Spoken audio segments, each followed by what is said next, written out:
Inferno is the third entry in the Robert Langdon series of movies that began with the Da Vinci Code, Angels and Demons, and now this one, Inferno.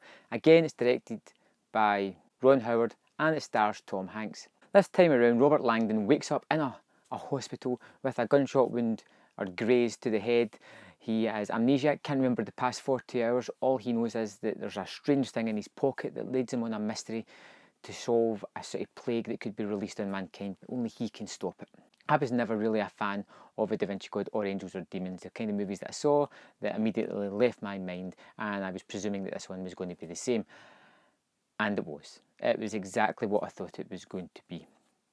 The only thing was I kind of forgave most of it and I kind of went with it. Now, it's one of those strange things where coincidences just happen that help the story move on, or somebody only knows a certain piece of information that helps the story move on that is probably like a 1 in a million chance, but you go with it.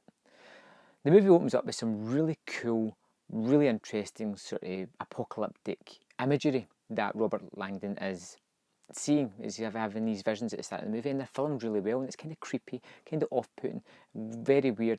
Now in the hospital he meets up with a person who helps him on the run when things go awry, and somebody that just happens to be a huge fan of puzzles and mysteries and is quite happy to help Robert Langdon on his search to figure out what the hell is going on. And amongst this, there is the World Health Organization that are chasing after him. There's various groups within that, and then there are a mysterious group of other people that seem to be chasing after him as well. This big billionaire has made a plague and is threatening to wipe out most of the population. And that's the catalyst for the movie. But other than that, the movie doesn't really have much to offer. Tom Hanks is fine. The story kind of meanders along, but it's not a great plot. One major issue I had with the movie, and there is lots of things that I could have taken umbrage with, but I didn't, but the one major thing I have is there's a reveal an hour and a half into this 2-hour movie, and at that point I just kind of gave up and went, I do not care where this is going to go. And the last half hour, which should have been a climactic build, really exciting, action, thrilling set piece, just became tedious, and I couldn't wait for it to finish. You know how it's going to end, it just needs to get there a lot quicker than what it actually does.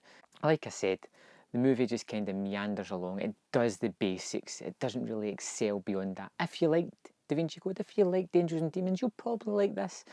If you like your things a little bit more substance and things that tie together a little bit more neatly, then this probably isn't for you. Overall, I'm going to give Inferno 2.5 out of 5.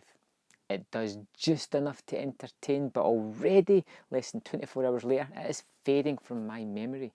Tom Hanks is Tom Hanks in this. Ron Howard's directing is fine. The storytelling is probably below par. Like I said, a lot of things rely on coincidence. It just wasn't a great movie. Let me know in the comment box below what you thought of Inferno, and I'll see you next time on Man vs. Film. So thanks for watching that video. I hope you enjoyed it. If you notice on screen, there is 2 more videos that you can click and watch. There is also a large subscribe button at the bottom of the screen if you would like to subscribe to my channel. Thanks for watching, and I will see you next time on Man vs. Film.